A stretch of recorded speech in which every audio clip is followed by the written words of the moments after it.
I'm not being blue. Nowhere. Here are the top 5 worst multiplayer maps in Populous at the beginning.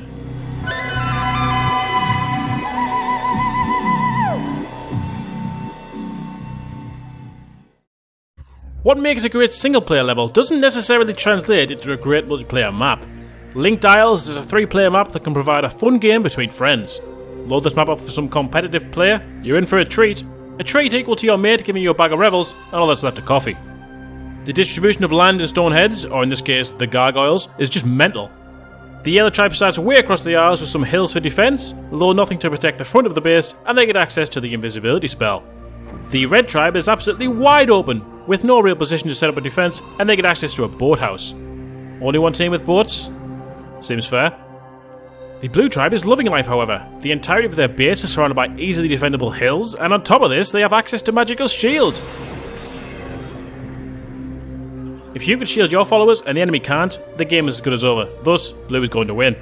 The only way I see another outcome is the Red Tribe constantly fleeing on boats in the hopes of boring the Blue Tribe into submission.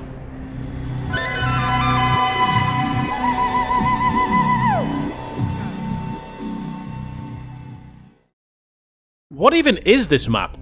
Hidden at the bottom of the map pack, multiple choice is a map that is quite often forgotten. It's difficult to understand what choices we are supposed to have multiple of when both tribes start parallel to one another, making the tails of the islands relatively useless.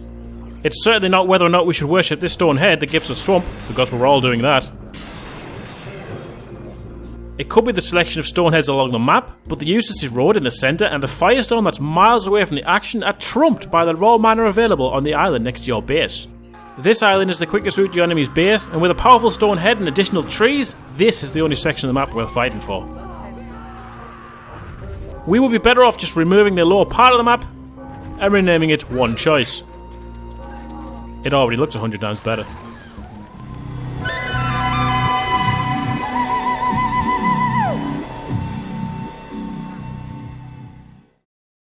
Hey boss, look what I created. What is that? Is that a disabled Pac-Man? What? What? No! Boss, look closer, it's a crab. A crab? Yeah, see?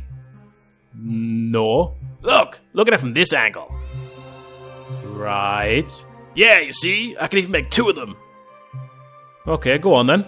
Great! But what about the gameplay? I'll give them boats and have them fight over control of the balloon hut! Awesome! Everyone will play that!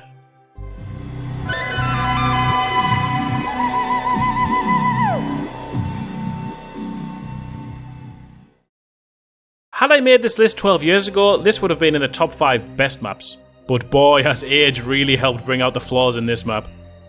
Frustrating just to think about, Fearsoft is a great example of an excellent idea executed very poorly. With an enormous game-breaking hill in the centre of the map, players are positioned around it and must fight alongside their ally to secure it. On paper, Fearsoft displays fast action, teamwork, and an obvious objective, so it's easy to see why players flock to play this map. In practice, however, it's got balance issues seeping out of every orifice. Take a look at this hill. Securing this gives your team the freedom to go wherever they please, choosing to attack an enemy together whilst the other enemy is unable to assist if they decide to do so. They do. On top of this, the hill contains more trees than the Amazon rainforest, allowing easy fortification, and combined with the size of the hill, even allows players to build a second base on it. There is also zero help for players who don't control the hill, forcing them to spend mana trying to take it back, or making them leave their base to attempt a side door, at which point their empty base is open season to both enemy shamans. Then there's the wildman count. On a map that emphasises fast action, the lack of wildmen succeeds in the complete opposite. Unlike on maps like Pressure Point, where up to 40 to 50 wildmen contribute to a fast and intense game, on Fearsoft you will see players rushing to the middle for the scraps, then sit back for a few minutes whilst they slowly construct their base and try to produce more braves. This renders contesting the hill at the start of the game completely pointless, as you won't have the population nor mana to support holding it. When players actually condemn the use of the gargoyles, when players condemn the use of spells in certain ways, and when players flat out use to refuse to play a certain tribe, you know deep down, this map is absolute garbage.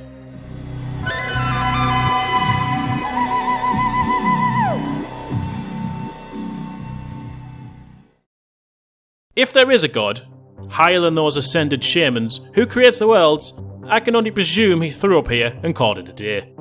Sandy Castles is so dull that it hurts to play it.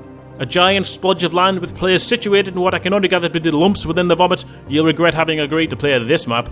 The characteristics of a desert really shine through here. The texture of the land, of course, but the scarce number of trees that make building painfully slow, the endless open spaces that makes building eternal, and, thanks to the lack of any stone heads, there's just nothing special to do.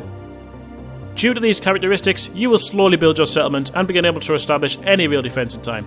Though, because of the slow speed mana is earned, players will resort to sending pockets of warriors all around the map, making a defense useless anyway. I really didn't want to see this map at number 1, but at least in previous entry there was fun to be had. On sandy castles you'll be fighting just to stay awake, just as I was, recording this footage. Have my choices hurt your feelings? Cry on my shoulder in the comments below. Oh no. If you like this video, leave a like. And if you'd like to influence videos like this and others in the future, check out the Patreon page available on the screen now or in the description below. Or maybe you're just new to the channel, so subscribe and see more content like this in the future. Thanks for watching, guys. Take care.